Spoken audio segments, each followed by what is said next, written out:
Hai teman-teman semua, kali ini kita akan nonton bareng lagi sebuah film bergenre horror misteri tentang seorang mahasiswi bernama Teresa yang di hari ulang tahunnya malah kehilangan nyawanya.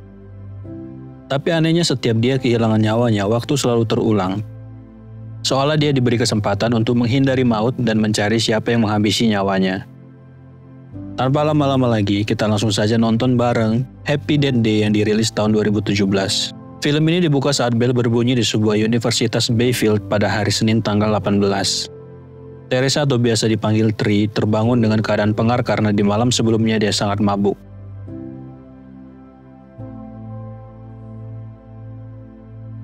Tri berada di sebuah kamar asrama teman sekolahnya, Carter Davis. Ada panggilan yang tidak terjawab dari ayahnya. Setelah meminta Tylenol, Tri berkata untuk merahasiakan kejadian ini.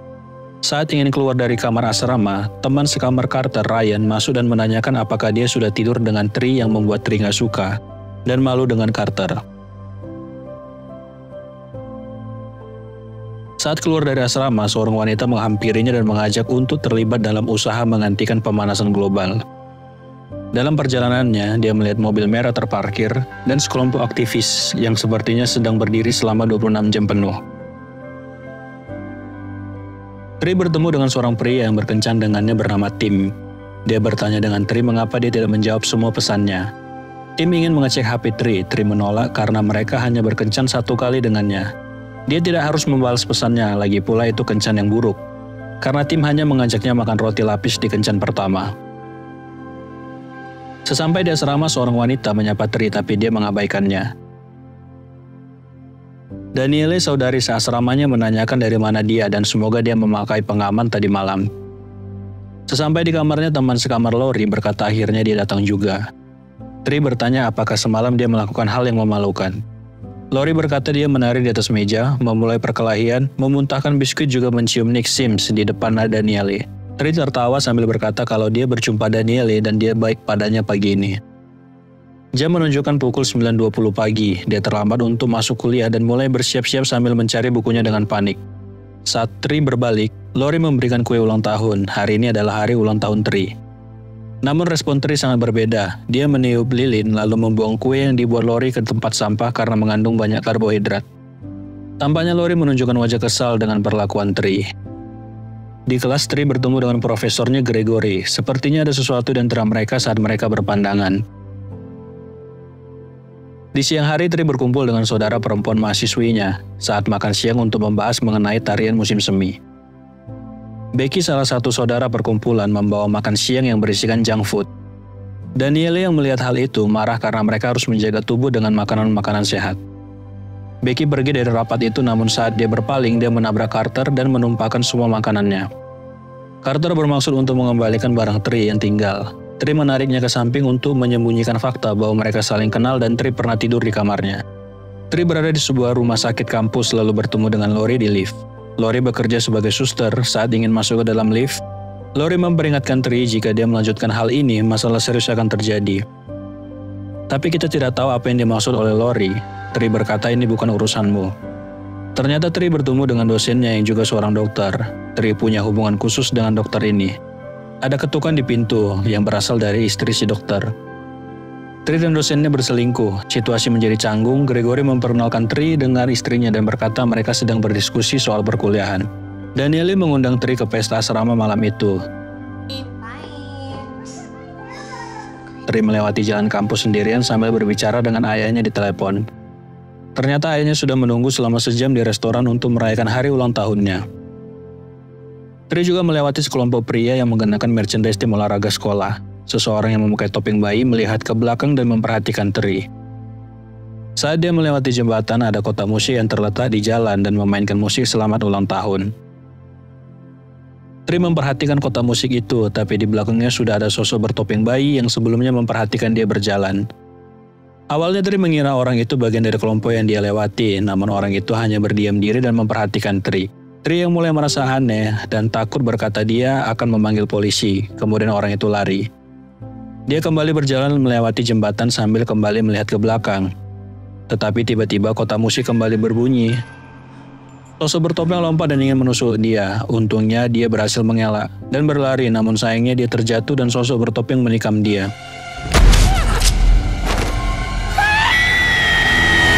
Dia kembali terbangun di kamar Carter dengan situasi yang sama di hari yang sama, dan dia merasa pernah mengalami kejadian ini seperti deja vu. Carter berkata sepertinya dia pernah berada di sini sebelumnya, sehingga dia mengetahui ruangan itu. Dia keluar dari asrama dan kembali memperhatikan sekelilingnya, mulai dari wanita yang menawarkan untuk menghentikan pemanasan global, mobil merah, sekelompok aktivis pria yang berkumpul, bahkan bertemu dengan teman kencannya Tim. Sambil keheranan dengan situasi itu, dia bertanya hari apa ini. Tim berkata hari ini hari Senin tanggal 18, kemudian Tri pergi meninggalkannya. Di asrama dia kembali mengalami situasi yang sama, wanita Asia menyapanya, sampai Danielle yang menegur dia sebelum naik ke kamarnya. Dia yang kebingungan dengan situasi ini berkata dia sepertinya mengalami deja vu ke Danielle. Kemudian pergi ke kamarnya, dan sama seperti sebelumnya, dia menolak kue ulang tahun dari Lori, tapi kali ini hanya meninggalkannya bukan membuangnya ke tempat sampah. Saat bersama para saudara mahasiswinya, dia melihat topeng merchandise kampus yang mengingatkannya tentang kejadian semalam. Dia tersadar dengan situasi ini memperingatkan Becky sebelum Carter menabraknya. Namun hal itu masih terjadi. Dia sekarang berada di ruangan Gregory dan coba menjelaskan tentang apa yang terjadi dengannya.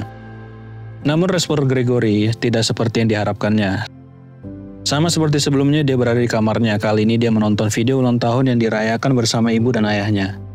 Danielle datang dan mengundangnya untuk datang ke pesta asrama. Dia kembali menuju ke pesta sama seperti sebelumnya, ayah menelpon dan dia melewati sekelompok pria. Saat dia melihat ke belakang ada seseorang yang memakai topeng itu, namun orang itu kembali ke kelompoknya.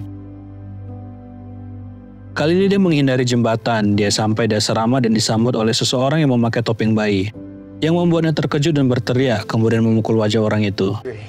Ternyata orang itu Nick. Don't mess with the Kappa bitch. Nick menghampiri Tri dan Tri meminta maaf atas kejadian sebelumnya. Tampaknya Nick merayu Tri yang membuat Danielle cemburu. Nick memberi syarat ke Tri untuk pergi mengikutinya. Di sebuah kamar, Tri kembali berjumpa dengan sosok bertopeng bayi. Itu tetap adalah Nick yang kembali menyamar. Sambil memutar lagu dan menari, Tri membaca pesan dari Danielle yang menuduhnya berhubungan dengan Nick. Tapi tanpa disadarinya, di belakang sudah ada sosok bertopeng dan menikam Nick. Tri juga tidak lepas dari serangan sosok bertopeng dan kembali menghabisi nyawanya.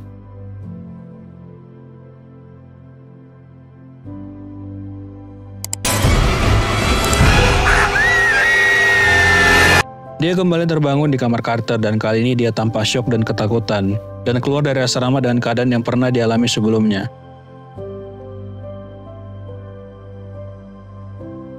Saat dia di kamar dan mencoba menjelaskan ke Lori tentang apa yang dialaminya, mulai dari dia yang sudah pernah melalui hari ini selama 2 kali. Lori membuatkannya kue ulang tahun dan ada pesta kejutan untuknya malam ini juga memberitahu kalau dia akan dibunuh malam ini. Lori mencoba menenangkan dan menyarankan agar dia mengambil cuti dan beristirahat untuk hari ini. Tri mengunci dirinya di kamar dengan beranggapan bahwa dia akan selamat hari ini.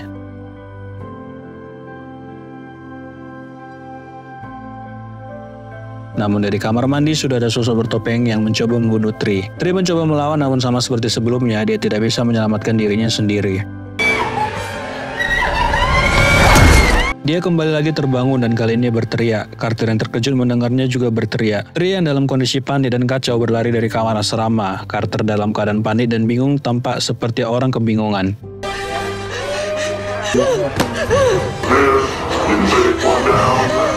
Carter mencoba mengejar Tri karena barangnya tertinggal dan Tri meminta tolong kepadanya. Dia bercerita tentang apa yang dialaminya. Tentu saja Carter kebingungan dengan apa yang diceritakan Tri. Dia menyarankan untuk mempersempit daftar tersangka yang secara khusus menargetkan dia di hari ulang tahunnya.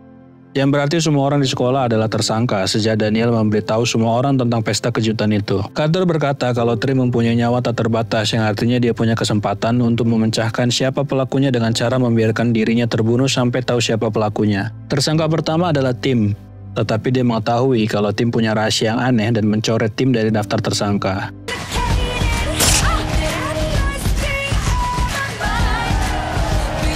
Tersangka kedua adalah Stephanie, namun saat mengawasi Stephanie dari belakang dia diserang dan kembali kehilangan nyawanya. Tersangka selanjutnya adalah Danielle, namun saat mereka berkelahi mereka malah tertabrak bus dan mati.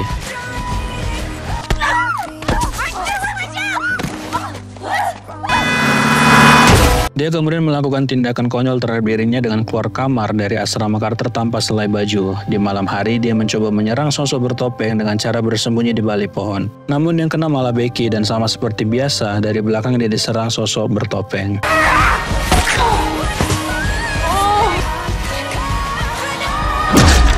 Tri terbangun kembali di kamar Carter, namun kali ini dia kesakitan dan tidak mampu menahan dirinya yang kemudian pingsan. Di rumah sakit dia kembali bertemu dengan Gregory. Gregory menjelaskan soal kondisi medis Tri yang seharusnya dia sudah tidak bernyawa dengan luka sebesar itu, yang diakibatkan oleh kejadian yang selama ini dialami.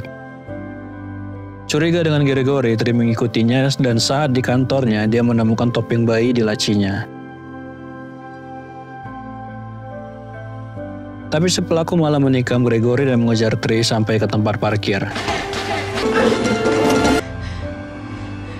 Dia mencoba kabur dengan menaiki mobil dan keluar. Mengira dia lolos dari maut, polisi menghentikannya karena ngebut. Dia berbohong kepada polisi dengan berkata dia sedang mabuk saat mengemudi, sehingga dia bisa berada di sel dan menghindari si pelaku. Ketika diborgol, dia dimasukkan ke dalam mobil polisi. Si pelaku yang mengendarai mobil menabrak polisi.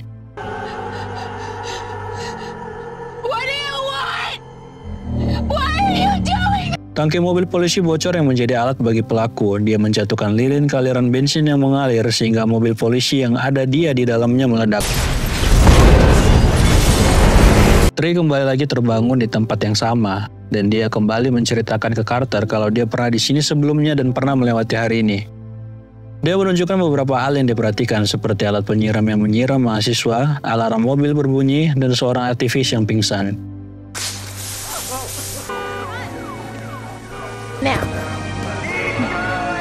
Sekarang mereka berada di tempat burger terdekat. Dia mendapatkan telepon dari ayahnya, tetapi sama seperti sebelumnya, dia nggak mau mengangkat panggilan itu. Dia memberitahu Carter kalau ibunya meninggal 3 tahun lalu dan karena kejadian itu dia tidak dekat dengan ayahnya. Saat mereka berbicara, siaran di TV memberitakan tentang seorang pembunuh berantai bernama Joseph Toombs yang suka mengejar wanita muda dan teriakin dialah pelakunya. Dia dan Carter berlari ke rumah sakit dan memperingatkan pihak rumah sakit kalau Tom akan melarikan diri malam ini. Tapi sayangnya polisi yang berjaga sudah tidak sadarkan diri. Dia mengambil kapal dan mencoba melawan Tom. Tapi Tom memegang pistol, Tri lari dari ruangan itu dan coba kabur melalui lift. Carter menyerang kriminal itu, tapi dia memukulnya sampai tidak sadarkan diri. Saat ingin menembak, pistol yang dipegangnya terkunci. Tri lari dan bersembunyi.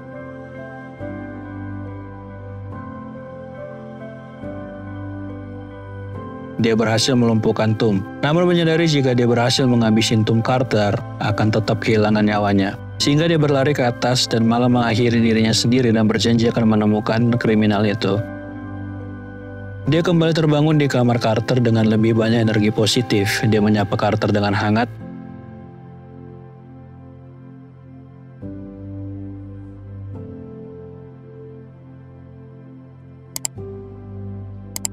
Dan saat tim mendekatinya, dia mengatakan kalau dia tidak menyukai perempuan dan dia harus bebas mencintai siapapun yang dia inginkan. Dia juga bersikap baik ke Lori, meminta maaf kalau selama ini dia menjadi teman yang sangat buruk. Tri pergi ke kelas Gregory dan memanggilnya keluar dari ruangan untuk mengakhiri hubungan mereka.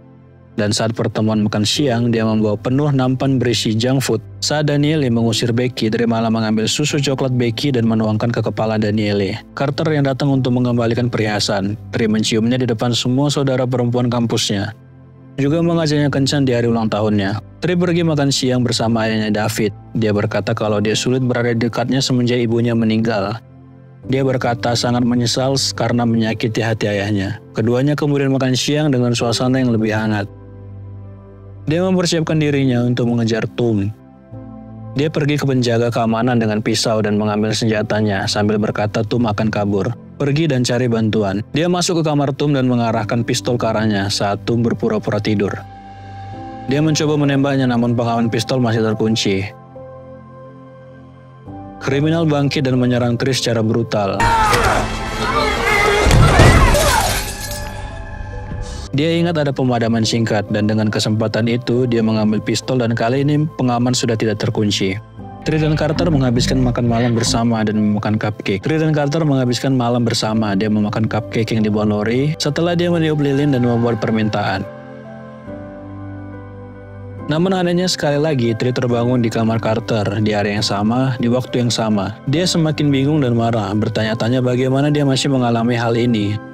Dia berlari ke kamarnya dan mencoba untuk kabur dari kampusnya. Lori kembali memberikan kue ulang tahun buatannya. Dia menolak dan berkata dia sudah pernah memakannya tadi malam yang membuatnya dia tersadar kalau kue yang dibuat Lori beracun.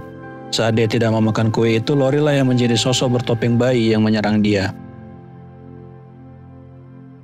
Lori menyangkal sehingga Tri mengatakan coba makan kue ini dan akan membawanya ke polisi untuk diperiksa jika tidak mau memakannya. Lori menyerang Tri. Motif utama Lori adalah dia cemburu dengan Gregory yang lebih memilih Tri dibandingkan dirinya. Stop sleeping with him. You've been killing me over some stupid guy? Mereka berkelahi saat Daniel mendengar keributan itu. Tri mengambil momentum untuk menyerang Lori dan memasukkan kue ke dalam mulutnya.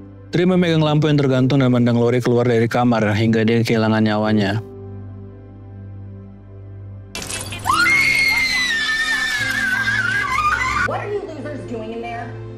Tri dan Carter berada di restoran menonton laporan berita tentang insiden itu dengan Daniel yang melakukan wawancara hanya untuk publisitas.